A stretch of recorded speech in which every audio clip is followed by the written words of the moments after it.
Have you ever wondered where the game of kings and queens, bishops and pawns originated from? This strategic battle of minds, known as chess, has a history as rich and intriguing as the game itself.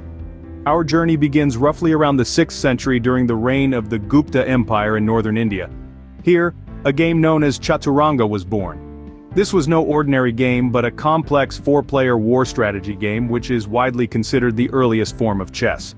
Each player controlled an infantry, cavalry, elephants and a chariot, which would later evolve into the pawn, knight, bishop, and rook, respectively. As the game began to spread westward, it arrived in Persia, where it took on a new name, Shatranj. The rules of Shatranj were modified slightly from Chaturanga, transforming it into a 2-player game, more closely resembling the modern game of chess we know today. In Shatranj, the pieces were given their distinctive moves, and the game's reliance on strategy and tactics rather than luck became even more pronounced. With the Islamic conquest of Persia, chess found its way into the Muslim world, becoming a popular pastime amongst the nobility. The game was even used as a tool to teach military strategy. It was during this time that the game was introduced to Southern Europe through trade and conquest. As it moved from culture to culture, the game evolved, the rules changed, and different versions were created. Thus, chess, this intricate game of strategy and intellect, has journeyed through time and continents, changing and evolving along the way. From Chaturanga to Shatranj, from India to Persia, and then to Europe and beyond. It's a testament to the game's enduring appeal that it is still loved by millions today. That's how chess, a game loved by millions today, has traveled through time and across continents, changing and evolving along the way. It's not just a game, but a fascinating tale of history, culture, and human intellect. So, the next time you sit down to play a game of chess, remember, you're participating in a tradition that spans over 1,000 years. So, we know the journey of chess through history, but how did the chess set we know and love today come to be? Let's take a trip back in time, to 7th century India, where the game of chess was born. The earliest chess pieces were simple, carved from ivory or wood. They were abstract forms, not yet the recognizable figures we associate with chess today. As the game spread west into the Islamic world around the 10th century, the design of the pieces began to evolve. Islamic culture frowned upon the depiction of human forms in art, so the pieces were stylized to abstract shapes. These sets, known as Shatranj sets, were intricately carved and often made from precious materials like ivory and ebony. Then, as chess moved further west into Europe, the pieces began to take on more familiar forms. The abstract designs of the Islamic world were replaced with the figures of kings, queens, bishops, knights, rooks, and pawns.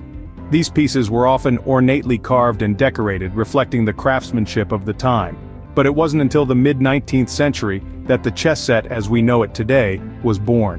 In 1849, the Staunton design was introduced. Named after Howard Staunton, a leading chess player of the time, this design standardized the look of the chess set. The pieces were easy to recognize, sturdy, and well-balanced. This design was quickly adopted worldwide and has remained the standard ever since. But that doesn't mean there's no variety in chess sets today. Far from it. You'll find chess sets crafted from a myriad of materials, from simple wooden sets to luxurious marble and gold ones. Some are hand-carved in traditional styles while others are modern and minimalistic. There are even themed chess sets, reflecting everything from historical events to popular culture. So whether it's a basic wooden set or a lavish marble one, the chess set you use is the result of centuries of design evolution. Now, with all the variety out there, how do you choose the right chess set? It's a question that many chess enthusiasts grapple with. Let's delve into this, shall we? First and foremost, consider the material of the chess set. Traditional options include wood, glass, and marble, each offering a unique aesthetic appeal and tactile experience. Wooden sets are classic and elegant, often the choice of serious players and collectors. Glass sets, on the other hand, bring a modern touch with their clear, polished appearance, while marble sets exude a sense of luxury and grandeur. However, if you're a casual player or a beginner, a durable plastic set might be more practical. Next, think about the size of the chess set. Tournament-sized sets typically have a king that's about 3.5 to 4 inches tall. This size is generally comfortable for adults to play with. But if you're buying a set for a child, or if you plan to travel with your chess set, a smaller size might be more suitable.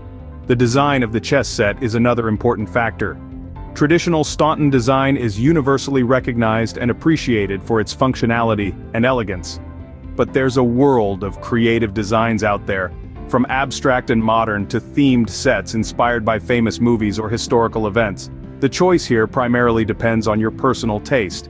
Remember, the best chess set isn't necessarily the most expensive or the most ornate. It's the one that best suits your individual needs and preferences. A casual player might prefer a simple, sturdy set that can withstand frequent use.